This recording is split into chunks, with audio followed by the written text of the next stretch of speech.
ಸುಟ್ಟು ಆದಿತ್ಯನ ಅಟ್ಟಹಾಸವನ್ನು ಮಟ್ಟ ಹಾಕಲು ಸಾಹಸಿ.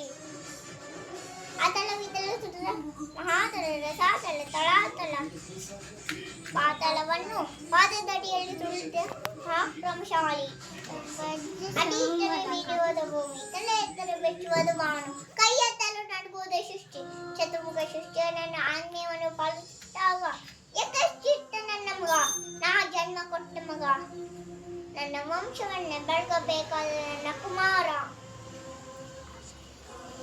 ನನ್ನ ಆಶೆ ಜ್ಯೋತಿಯಿಂದ ಇನ್ನು ನನಗೆ ನೆಮ್ಮದಿ ಇಲ್ಲ ಅಂದರೆ ಛೀ, ಇದೊಂದು ಬಯಕೆ, ಇದೊಂದು ಕ್ಷಣ್ಮವೇ, ಎಂತಹ ದುರ್ವಿಧಿ, ಇದು ಎಂತಹ ದುರ್ವಿಧಿ.